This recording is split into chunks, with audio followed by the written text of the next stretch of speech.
Good morning, everybody. I was very pleased to see silence descended on the room as soon as we walked in.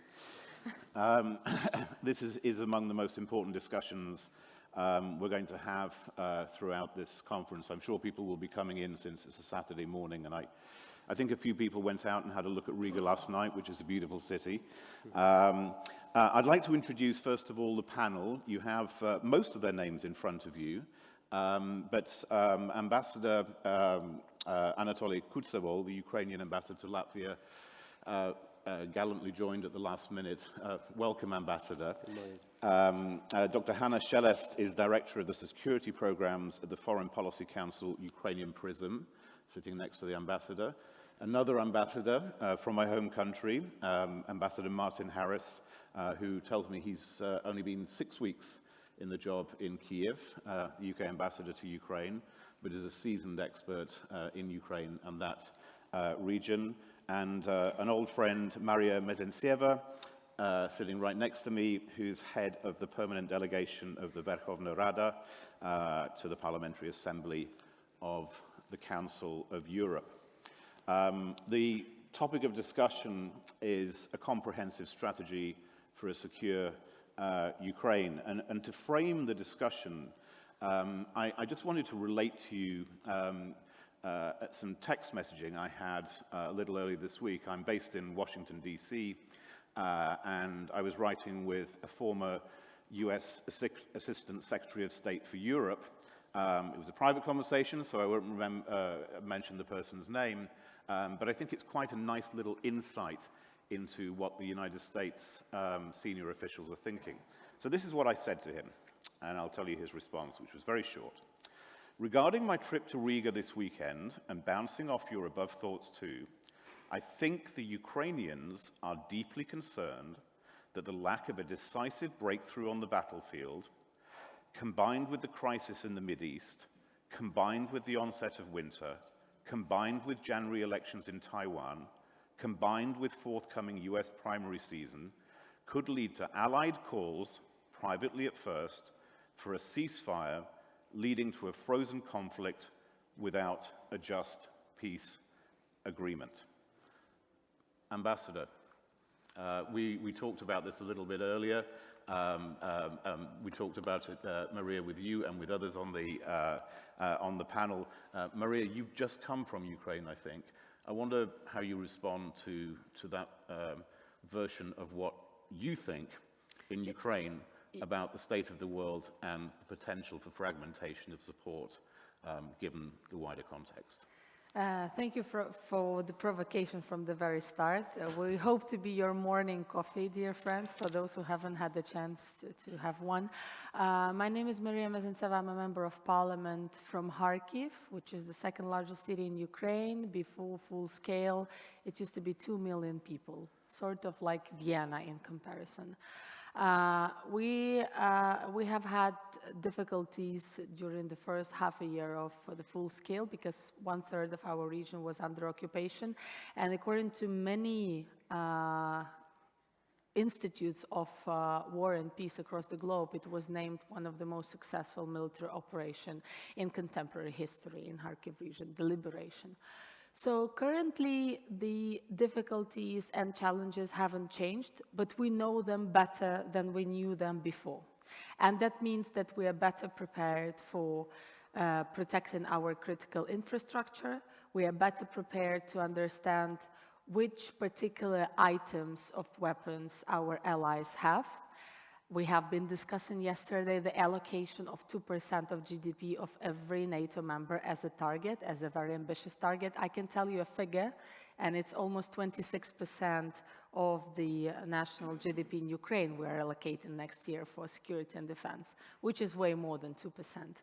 We do know that it's a different circumstances our budget is in when 7 billion euros are spent monthly to maintain the country, 3.5 of which were taken out from the IMF, EU support, and other allies who are contributing to our financial security. The UN has calculated this war of aggression has influenced 94 countries in the world and 1.7 billion people globally. So indeed, we cannot focus only on ourselves. Therefore, the developments in the Middle East, which we're facing today, are clearly showing that the signature of Russian aggression has spread out. By watching the videos from Israeli streets, we were brought back in March and April 2022, watching the streets of Bucha, Irpin, Kramatorsk, Kupiansk, and other small towns which were brutally invaded, and people there were murdered and tortured. According to the plan of President Zelensky and the 10 points where justice surely comes first, the suggestion of international tribunal for the crime of aggression is an answer, friends, because if we don't send a very straightforward signal that such kinds of invasion and such kinds of aggression will be punished, nothing would work, because dictatorships across the globe are receiving a reversal message. You can do whatever, you can invade, you can annex, you can rape, you can use the resources of other states for your own purposes and maintain your dictatorship forever. This is a wrong signal. The current international law does not provide us instruments to bring perpetrators of the highest humankind crime nature of an aggression to justice. That's why we have to create international tribunal, and we have to respond to that. Because if not the aggression which occurred in 2014, and this is European Court of Human Rights which is saying that, not me, we would never have had 107,000 plus recorded war crimes, which Ukraine is registering daily, and very soon it will be sent out to the register of damage. And that would be my last point as of now, because we think justice shouldn't be only on the papers. Every person who suffered these war crimes in Ukraine has to receive compensations. And that was confirmed in Iceland, in Reykjavik in May. This is the 4th time in 74 years of the Council of Europe existence, with all the member states, plus G7, plus other partners, including the Global South. So 45 member states are saying, yes, the compensation have to be allocated. I know I'm saying last but not least yet again. Last but not least, it's not Ukraine, it's not UK, it's not Latvia, it's not Japan, it's not any other state on this globe who should pay for this aggression and these war crimes. This is precisely Russian frozen assets, central bank money, other private equities across the globe that should be used for these purposes. Belgium is passing already 2.7 billion, I think, and everyone should follow this example. We're definitely going to come back to that very comprehensive list of points, all of which are absolutely crucial. I didn't actually give the response of the former US Assistant Secretary of State, who, when I raised the problem about so many different events and the question of capacity, he said, the Ukrainians are right to be concerned. Are you concerned that with so many things going on right now? I mean, I wrote an article for Politico a little earlier in the year in which I talked about, you know, the challenge of two great conflicts on either side of the Eurasian landmass, Ukraine on this side, potentially Taiwan on the other. Now, with what's going on in the Middle East, we have the Southern Arc to contend with. Are you concerned about capacity? Well, good morning to everyone. First of all, I would like to start with provocative is quite good every time to actually refresh and to remind where we started with. So I guess key provocative question was at the beginning of this mass aggression in 2022, whereas we can still survive 3 days. So that story is still there, 300 days already. And then my answer, quite clear answer to that question, is that I don't believe that the Ukrainians are concerned. I do believe that all around the world are concerned that this could lead to such case that we won't be able to support Ukraine.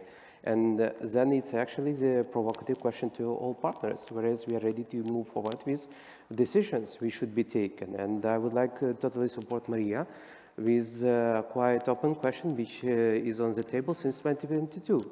What do we do with frozen assets? Why do we need to spend money of all partners if we have frozen assets?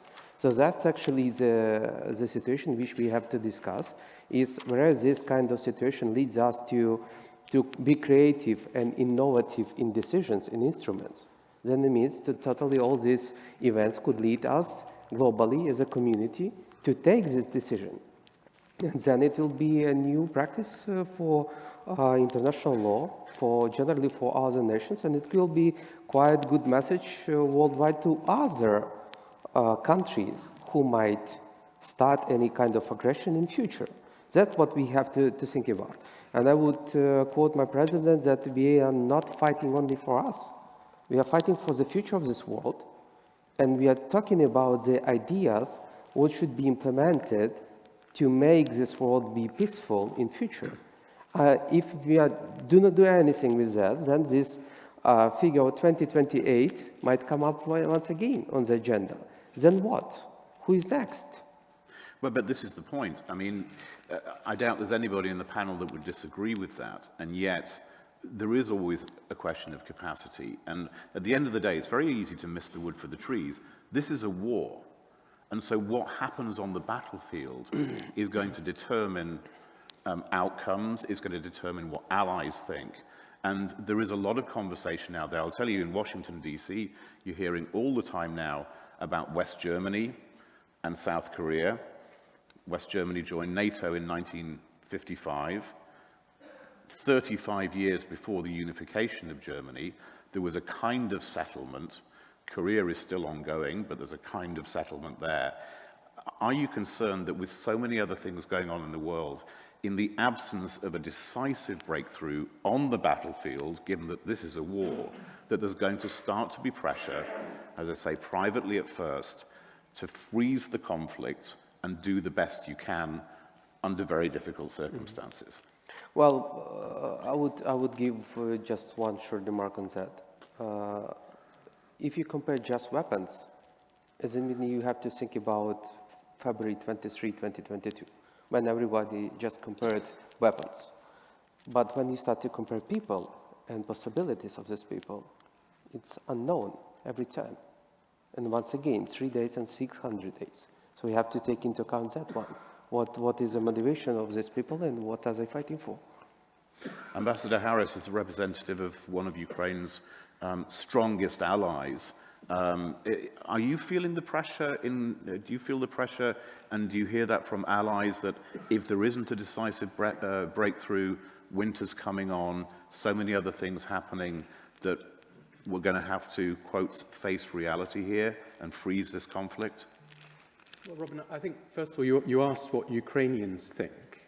What the polling shows is that, first of all, Ukrainians are recognizing that this will be a long struggle. So if last year about 70% of Ukrainians thought that this could be finished by the end of the next year, now that's less than half. So I think there's a realization that this will be a long struggle. But also, 84% of Ukrainians think that this war will end with Ukraine taking back all of its territories. So the resolve of the Ukrainian people to win this war is not in doubt. I think it's important to understand correctly what's happening on the battlefield, because I think it's a bit more dynamic than some people would see. It's true that on the land campaign, it continues to be very difficult progress as the Ukrainian forces work their way through those lines of defense. But if you look at the broader picture, and in particular look at the maritime picture, it's incredible what's been achieved by the Ukrainian armed forces.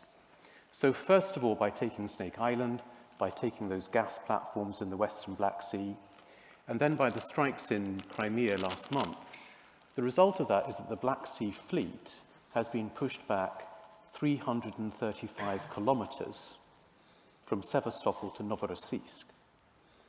And that has a geostrategic importance, because what we're now seeing is that the Western Black Sea is open to Ukrainian shipping coming out of Odessa. And since last week, I think 27 ships have now gone out of Odessa. Ukraine is exporting again, not just grain, steel as well. The Russian blockade is not working. And the result of that is that the IMF has now revised its forecast for the growth of the Ukrainian economy from a further contraction this year to plus 2% this year, and the Ukrainian government is confident that could be 4 or 5%.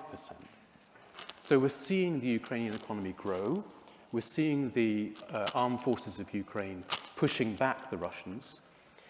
And since the start of this year, the Ukrainian government statistics show that in 75% of Ukrainian districts, there was not a single war-related incident. No strikes, no shelling in 75% of the country. And that is now creating the conditions for reconstruction. I was in Chernihiv last week and seeing businesses that have now recovered from the horrific occupation that they saw last year are now rebuilding their factories. A wonderful example of a startup. There's a company in Chernihiv that is now making electric bikes and looking to export them to Europe while this conflict is going on. So I think this demonstrates that actually there is basis for reconstruction now. There is also continued support by Western partners. And of course, the support that the UK has given in long-range fires is now being taken up by the Americans with the use of ATACMS in Ukraine as well. So there is a lot more progress. I think that there's a lot of progress that has been made this year already, particularly in the maritime space, and there's more progress to come in pushing back Russia's forces and creating the space now for the Ukrainian economy to grow and recover. It's very interesting, and I definitely want to come back to that. I want to bring in right now Hanna Szeles, Director of the Security Programs at the Foreign Policy Council, Ukrainian Prison. I mentioned that I live in Washington, D.C., and one of the reasons why I'm generally confused in life is because I wake up every morning and watch Morning Joe on MSNBC. I watch, and I literally go through all three. I watch the CNN morning program, and I watch Fox and Friends, and I go back and forth. And one thing I can assure you is that the message that Ambassador Harris has conveyed is not getting through to the American public, that there actually is progress on the battlefield. The reason why I raised the question of a frozen conflict is because that is where a lot of the discussion is going in DC. Are you concerned that, look, at the end of the day, the United States is the key ally here. Are you concerned that the United States is rhetorically very strong, but there's so much else going on in the world that they will start to move away from the position of resolute support, Ukraine's going to win this war, to, come on guys, you've got to face reality? Thank you. You know, that is such a simple question, but unfortunately there is no simple answer to it because it doesn't consider only from what is happening inside of the United States. And it seems to me that the biggest problem that we had during these 600 days is, and even more, because the fact that these threats started in 2014 in terms of the world perception of what is happening, that is not the problem of the lack of capacities, of capabilities. It is the threat of the false assumptions and false parallels about what is happening in Ukraine and about the Russian actions and about what international community can do.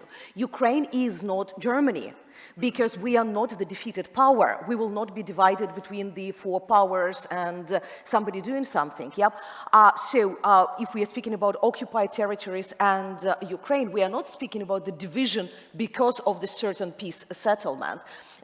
We are definitely not Korea because we didn't have the domestic conflict of that type, and definitely with the old Korean support from the externals, but you still had two entities inside of Korea. And me being from Odessa, Maria from Kharkiv, we're those two cities that always been presented as the Russian forepost. And what you see, when the first week of the war, we had the polls in Odessa, and 90% of Odessa people said that they clearly understand that Russia is an aggressor and that they support the decision of the president of Zelensky to continue fighting and to not to allow the conquering of Odessa. That's really blowed the mind of a lot of the Russian propagandists, because how it come? Odessa should surrender immediately, Kharkiv should surrender immediately. It's not happening. That's the false assumptions from which we've been coming. And the international support been coming from the false assumptions about which Ambassador just talked. 3 days. why do you need to support Ukraine if it is just 3 days? Okay, not 3 days, 3 months. That would be over. And de facto, we had a problem that for 1 year, most of our partners were not increasing production or trying to understand how, what we really would need, just what they had in their stockpiles. And industry became unprepared. Yesterday, we had a wonderful statement from one of the panelists that the industry said, yeah, we will be ready in 4 years. 4 years? Ukraine don't want to be in the war for 4 years. That's why the question is what is now. That's why it was so important when BAE came and opened office in Kiev, because that was a clear demonstration of the understanding of the necessity of the quick decision. The same happened. With the US, we definitely been trapped in the situation of the, when media presented most of the assistance to Ukraine as the big number and Ukraine. So in the minds of the American population, it is $40 billion going to Ukraine. When then you open what is inside of this 40 billion last year, that was when it was the biggest decision, Ukraine should receive something like 6 billion, if I'm not mistaken. All others were going directly to the United States for the increasing production, for paying to the EUCOM, the European Command in Stuttgart, for other activities. So de facto, this money were spent for the Americans, for the development of the industry, economy, payment, taxes, wherever, but that's never been really told to the American public. And now, when you hear this new statement of President Biden about 100 billion requested for Ukraine and Israel, that was the first time when he clearly, and that was, it seems to me, very important message of his address, he clearly said that it's not money that we are just throwing to Ukraine. That is the money for Arizona, for Philadelphia, for other states where we produce these weapons. Yeah, no, so, exactly. He actually, of the 105 billion, 60 billion is devoted primarily to replenishing the US's own military stocks. Exactly, and not only replacing, but also producing in the United States, and he emphasized this. And we know that especially before the elections, they always fight like who would receive the new contract. So that was the address not to the international community, not to Russians, that was addressed exactly to the American voters to understand why this support is important. But at the same time, you know, the question is, you started that fragmentation or something, that's always the question of understanding that is not just about Ukraine. Yes, for Russia, that's first of all about Ukraine, but all the parallels that we are doing, we need to explain to other countries, and that Israel happened partially because Ukrainian case was not solved, not punished, because Iran was encouraged for helping Russia and thinking that you can be unpunished, because Wagner was doing wherever they wanted around Africa and in Ukraine. I spent, within the last few months, several trips for Southeast Asia. And it was really interesting to talk with them about the parallels. Do they understand why they need to support Ukraine? And they are still very divided. Singapore understands.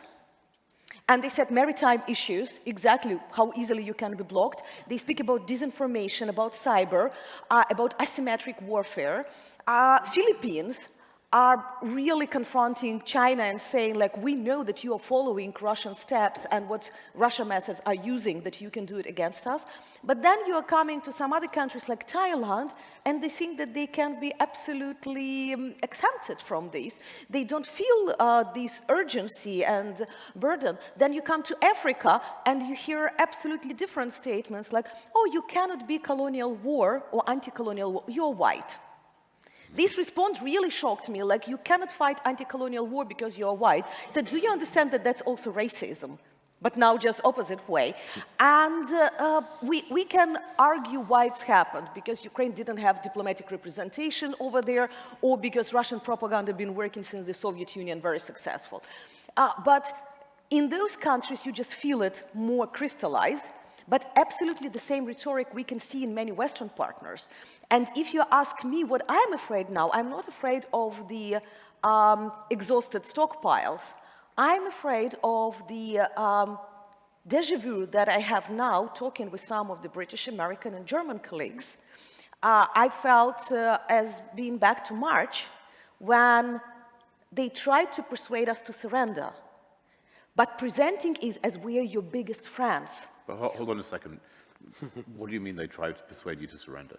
You know, what I already thought that I can forget since October last year, when we thought that we persuaded all our partners why Ukraine need to fight, why Ukraine need to liberate the whole territories. The last 2 months, as I hear at more and more events, especially when it is the Chatham House rule involved, the proposal that, are you sure you need to fight back the whole territory of Ukraine? Are you sure we will have capacity to help you with Crimea? Do you really need Donetsk? And you know, it is packed with all these very friendly, like, we really care about you. You haven't slept because of the air raids. Maybe that's time to finish. Well, that's exactly where I started with the concept of a frozen conflict. But perhaps I can turn to Ambassador Kotzebue bouncing off Ambassador Harris, because actually to counter that narrative, it seems that what Ambassador Harris said is very important, is that is there a danger that we're missing a lot of progress on the battlefield that's being made by Ukraine? Well, probably the key reason why we as a country which is supported by all partners, because we are doing everything at the same time and showing it. We started to do reforms at the same time as we do the war. We try to recover at the same time as we have the war. We are totally changing the approach to an experience which has been there in the world before.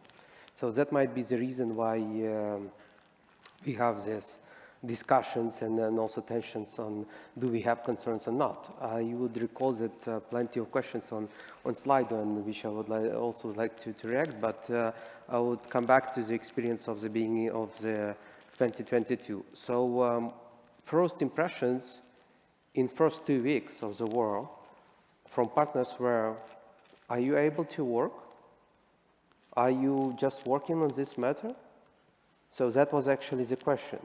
So impression on other part of the line was, you are under the war, you are under the shelling. How can you actually manage to do these things? And I'm happy that we have these discussions on publicly exposed persons in Ukraine. So just to understand that during the wartime, we are working on that matter. So just to express the feeling. And that all these are leading us to the key point. We are talking about values and principles. If we share the same values and principles, then it's totally another way to perceive the situation. Why do we need all territory back? Because it's a principle.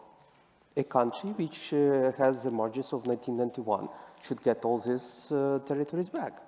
Just a principle, easy to understand. When somebody starts to talk about negotiations and trading territories, my president was quite clear. Trade in other territory. Why are you trading our territory?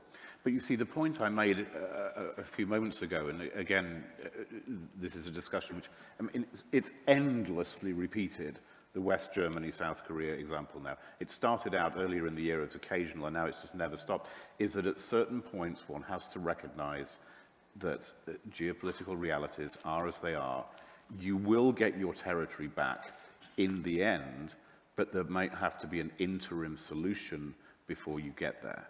Really? Well, it's not my argument. Well, I mean, Really? it's good to hear. But So let's come back to 2014. We have a really good example of a territory when all commanders said, you have to leave it. It was a Donetsk airport. What has happened? Ukrainians stood there and we got a really interesting and new story for different generations already. Just an example. That's a key point. And you cannot actually admit that the fact that we are changing actually the experience in the world.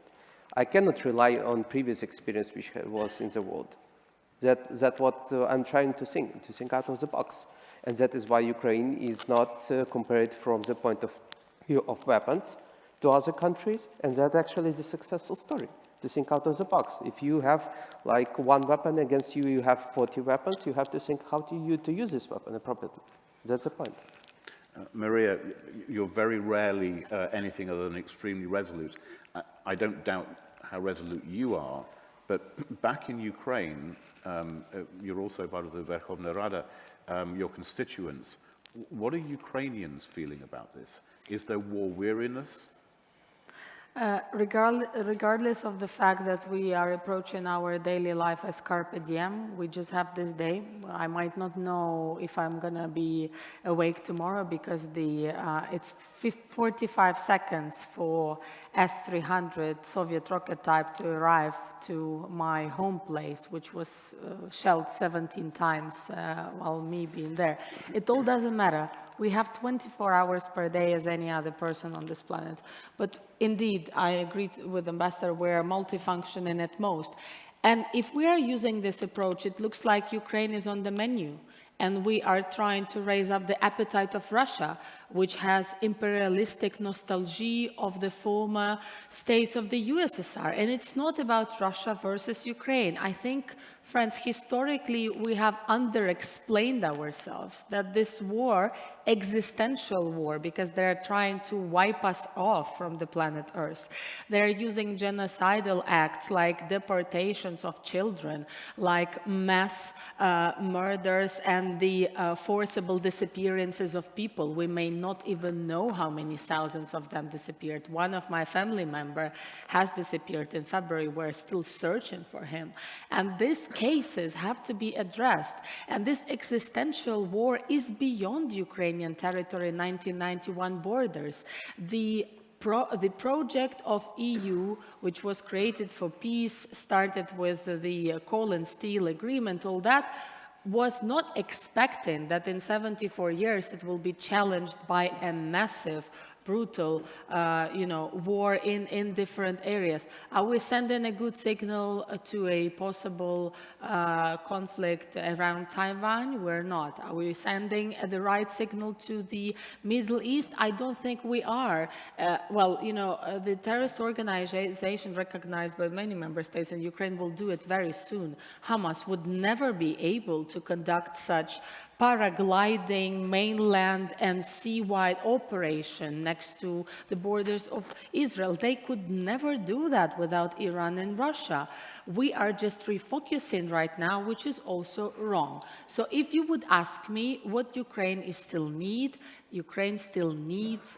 together with the partners, to be continuing using Article 5, not at place by involving the forces on the ground, but by involving the 600 plus different NATO type equipment, which we have proven can be used very multifunctioning way. We have targeted, first time in the history, hypersonic with air defense of US and other partners. Could that be possible? No, we have targeted other types of rockets with AK. This is impossible, friends. The impossible is in front of our eyes.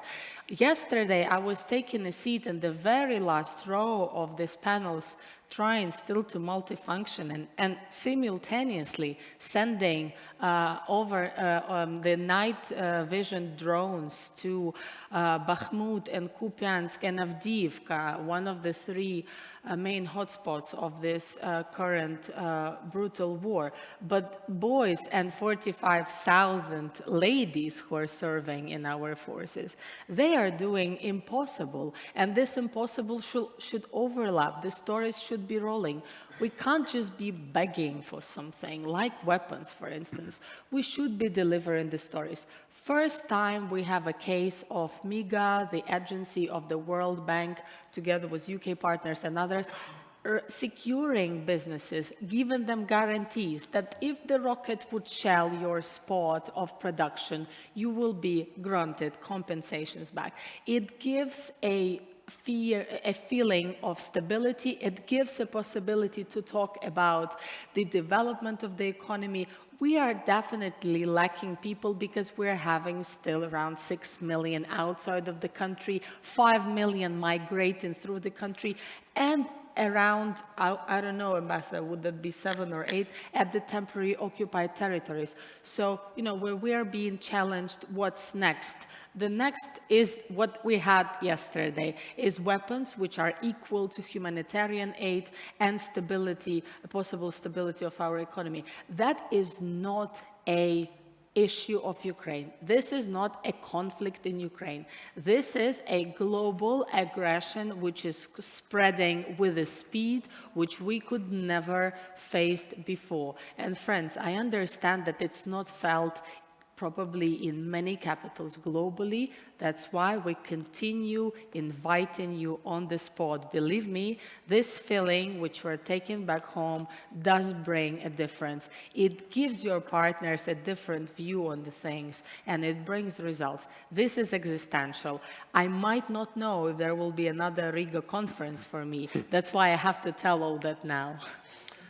Maria, they will... There's definitely going to be another conference for you. There's going to be hundreds of conferences for you, mostly back in Ukraine and also in the occupied territories right now.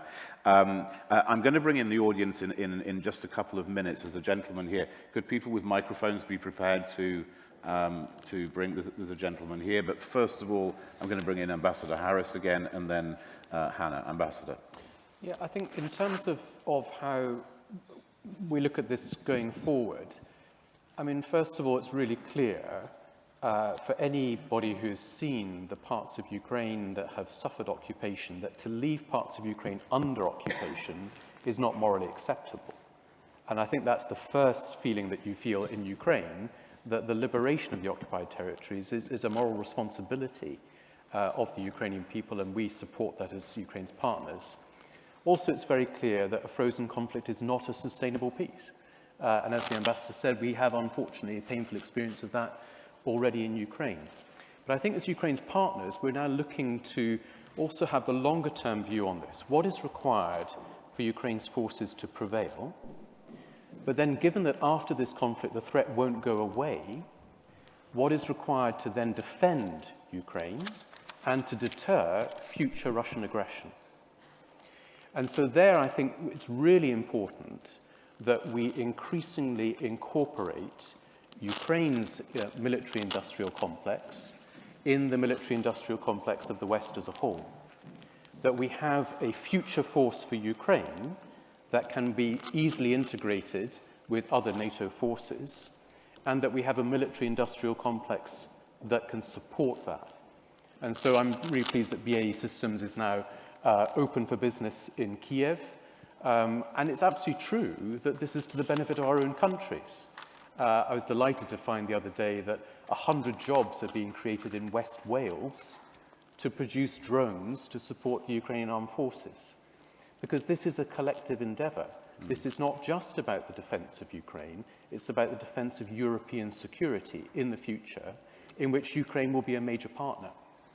And so I think as we now move from the exigencies of that urgent, immediate response to Russia's horrific invasion, we can now start to build the security infrastructure and the security forces that will help Ukraine join with us in defending European security in the future.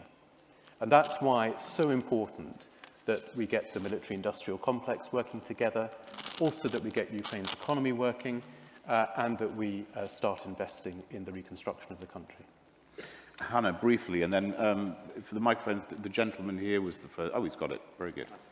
Several statements regarding, first of all, the frozen conflict. First of all, frozen conflict is the worst case scenario for Ukraine. It's not the best. It's not a ceasefire.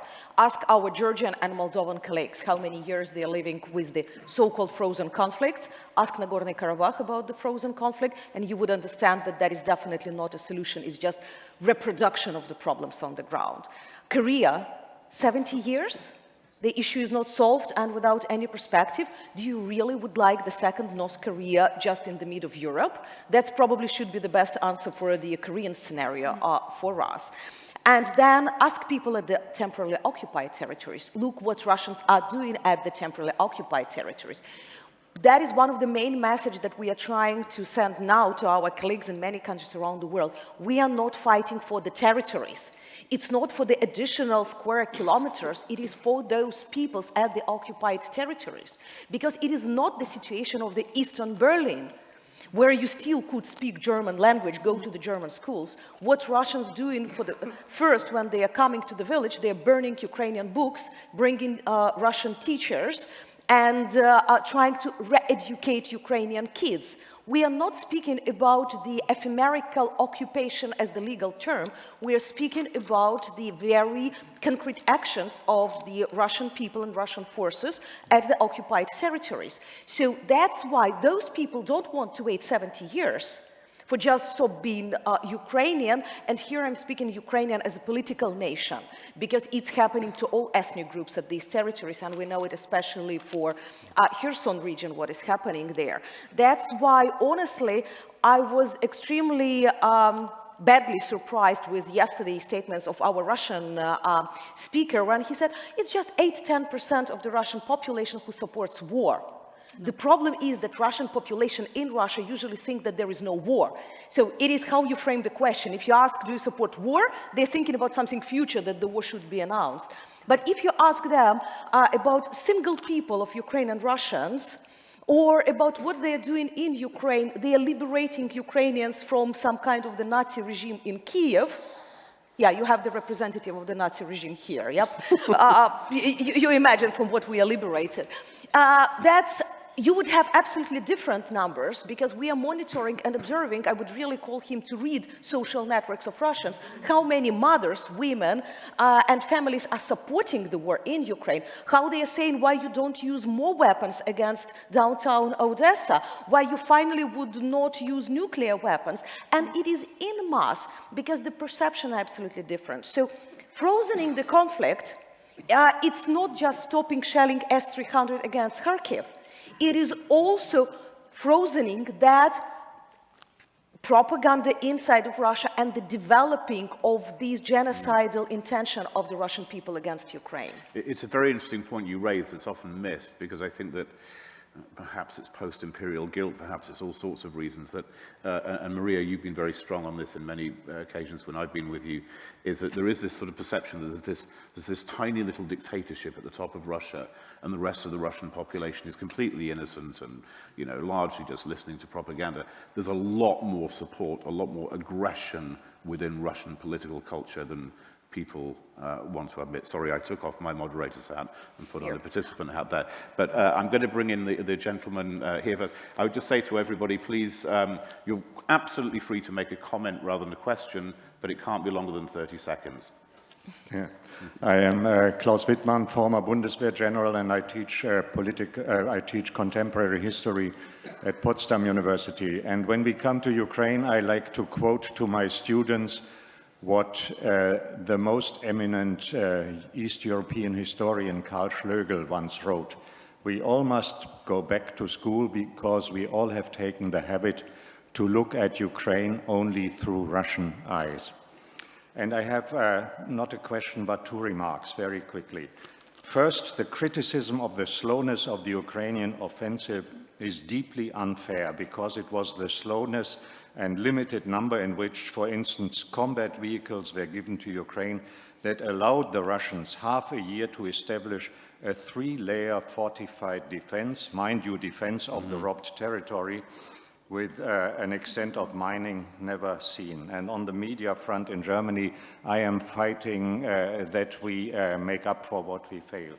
And with the second remark, I want to echo and reinforce what was already said by some of the panelists. I warn against any frozen conflict scenario or something like East and West Germany. Even if communist Germany was a dictatorship, people there were not treated like Ukrainians in Russian-occupied territories. Their identity was not wiped out. And territories to be ceded, as some people put it, are not just abstract stripes of land, but the home of millions of Ukrainians, and we know what crimes they are exposed to under Russian occupation. Some of it was mentioned, and most worst, I find something like the deportation of children, tens of thousands, and the violent Russification.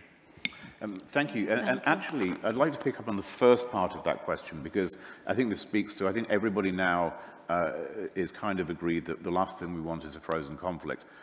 Unfortunately, I'm not going to say it's off the table, but we don't want that. It's potentially a disastrous scenario, and a frozen conflict thaws and becomes another conflict in the future. However, a very interesting first point is that is the new weaponry, and perhaps both ambassadors would be best qualified to talk about this, is the new weaponry that's now coming into Ukraine, is this actually, I hesitate to say the word game changer, but is it actually proving,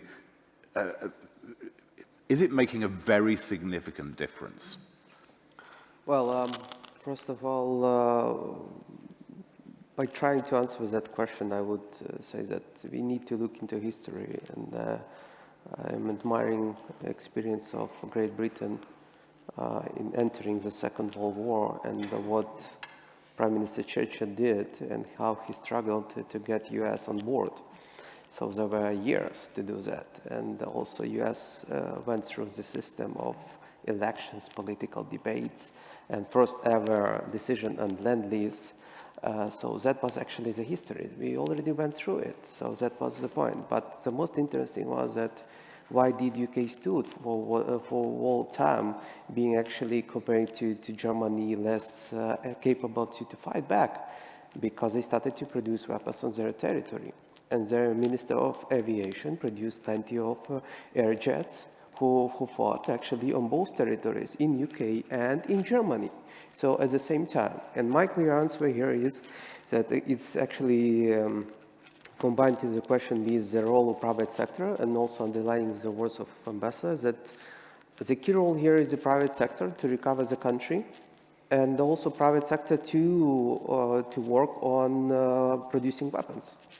And once you have this kind of tensions globally and also limits of weapons produced, you need to start production in your country. That's actually the key case, how to continue and how actually unfroze the conflict in future. So you won't be able to freeze it, then let's finish right now. And last but not least, I do believe that currently, globally, the world is going through unfrozen of the conflicts.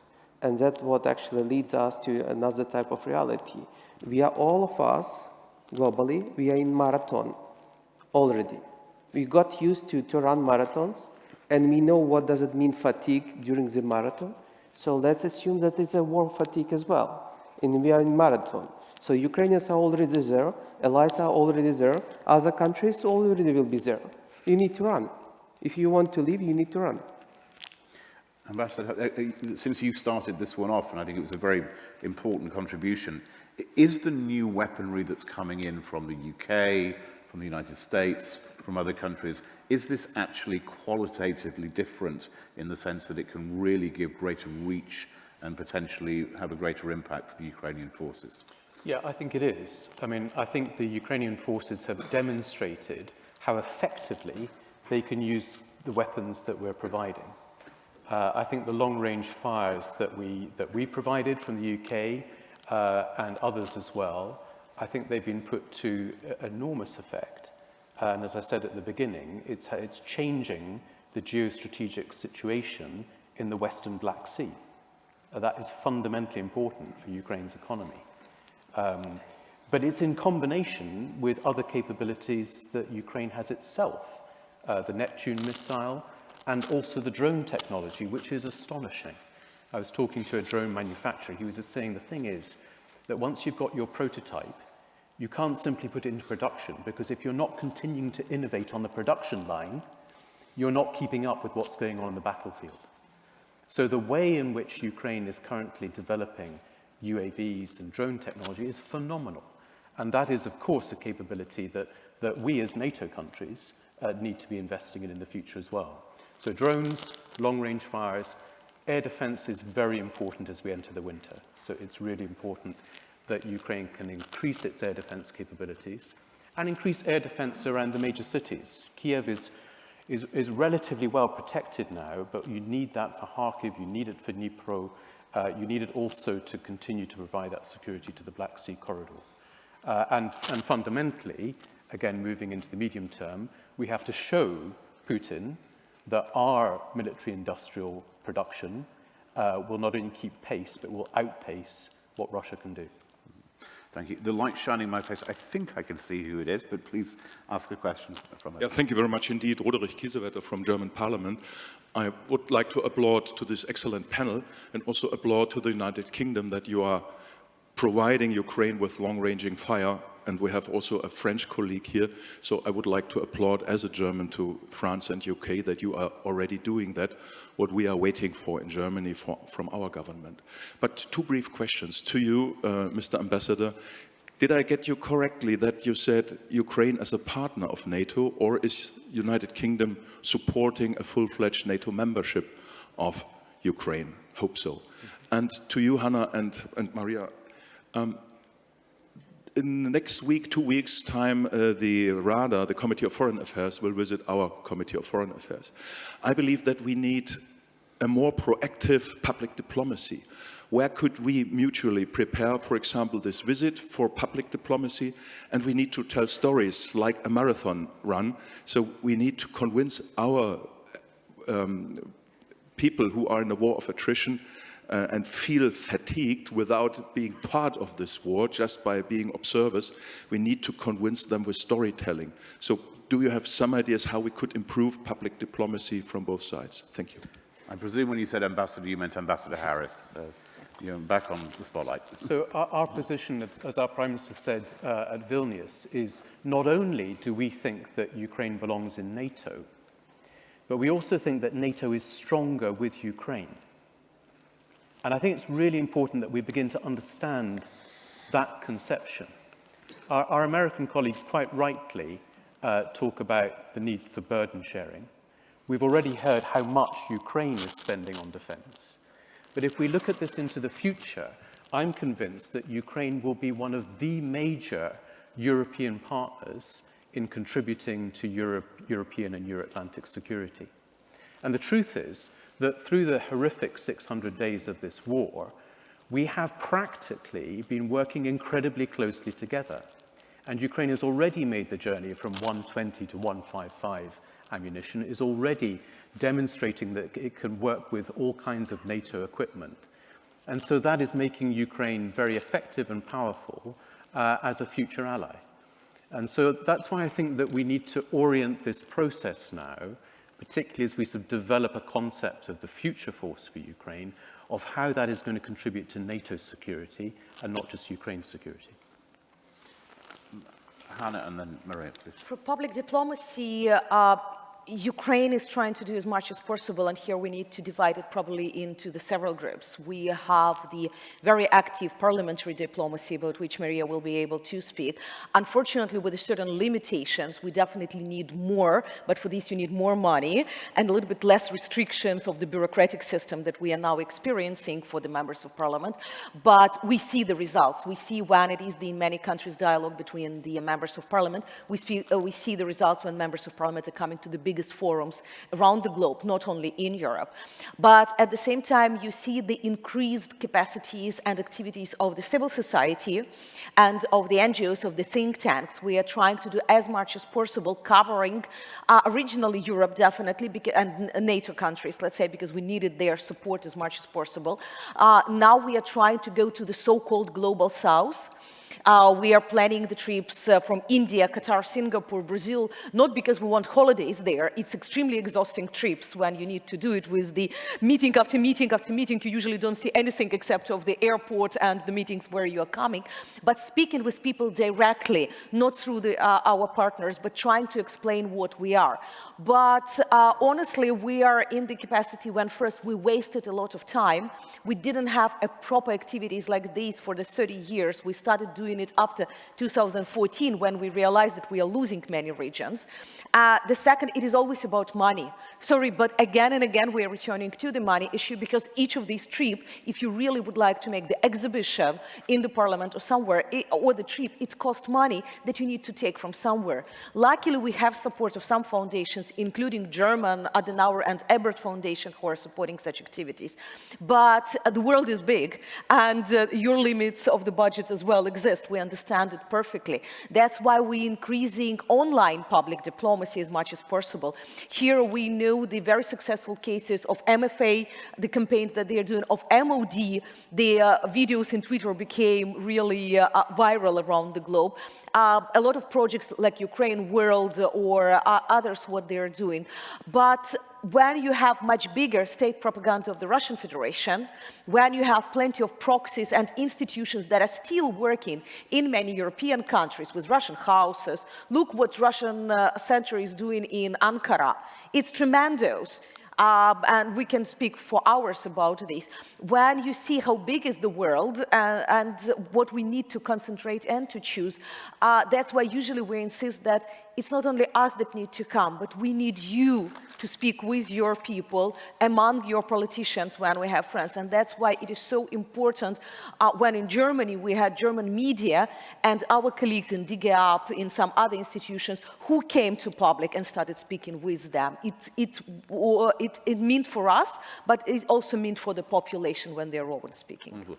Maria, very quickly. I'll try to save the time, yes. Because we're going to have one Yes, more yes, question. yes, absolutely. And then everyone will get a First final of all, we are very thankful on behalf of Ukrainian Parliament that Germany, France, UK, others are contributing to our public diplomacy trips, specifically the Council of Europe budget.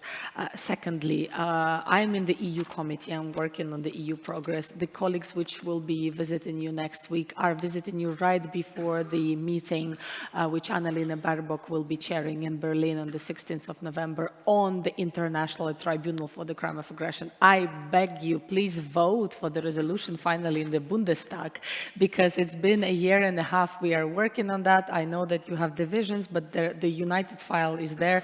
Please follow the Bundesrat's example. They voted already. What can be done extra? I think we have to include the cultural aspects. Sometimes culture is much better received than political statements, historical statements, etc. And in the end of the day, we are fighting for culture, for language, and for all of this which can be transmitted on the ground. Last but not least, the recent elections and the growth of the far-right, AfD, other challenges in Germany, the parties which are calling to decrease the support for Ukrainians financially as well. You are still allocating one of the highest number of temporarily relocated persons. I think we should still involve them as our voices on the ground, because the 8th of May trip, my trip to Berlin, me viewing this, Soviet celebration of the 9th of May, whatever, Russia is still trying to portray it as the only possessor of the victory, but whereas it was not. So I think all of these things we can work on together with the embassy. I'm finalizing. Wonderful. Thank you. And you'll get a very quick question. Literally make it 15 seconds, and then everybody gets 30 seconds to give some takeaway points, and then we really do have to close off. 15 seconds. Next step. There's a support gap coming. A senior NATO official told me that 90% of all the kit that can be given to Ukraine has been given. Industry is not ramping up as quickly, so what are the next immediate steps to close the support gap over the next 2 years? Okay, everybody, I think Ambassador first, and then second Ambassador, and then our Ukrainian civil society colleagues and parliamentarians. 30 seconds each, please. I think there is some more material to give, and that's why we're continuing to work on long-range fires to get more countries involved in that. But you're right, we do really need to ramp up production, and I think that needs to be a very clear message to the West's military-industrial complex. Wonderful. Ambassador Kutsevol, please. I would agree that we need to scale up production both in partner countries and as well as to start new productions in Ukraine. I would be actually more conservative in saying that this data won't be available for everyone. So I do hope that we are more positive in actually in forecasts. Secondly, we need to actually deal with frozen assets immediately. This is a key source where all partners would agree. This is a point how the government and state could survive and could develop the weapons. Wonderful. Hanna. 2 points. First is broadening partnerships, because we know that it's not only NATO member states who are producing, for example, 155, and that is the task for Ukraine, how to make Brazil, for example, being, if not friendly, but at least helping when we are buying these. So there are possibilities outside of the borders of NATO. And the second is increasing asymmetric warfare, because we already see it, especially in the Black Sea region. You don't need the new frigate. Sea Baby also works quite well, and you first have the targeted submarine in the land warfare. So that is the capacities and capabilities that we need to develop. If we don't have this type of the ammunition, what we can do with the other types of the ammunition, but to reach the goal and the task that we have. Thank you. Maria, final word. A very simple formula, friends. Hesitation aside, assertiveness to the front. I have learned that Indonesia has Leopard tanks. That was very unexpected, but they're not ready to give them to Ukraine. President Zelensky constantly saying, I know what every partner has. And we really need to collide in assertiveness of putting it in one puzzle, because we are way ahead of what has been going on 20 months ago. And I think 3 simple words: production, production, production. Wonderful. Ladies and gentlemen, please join me in thanking this panel.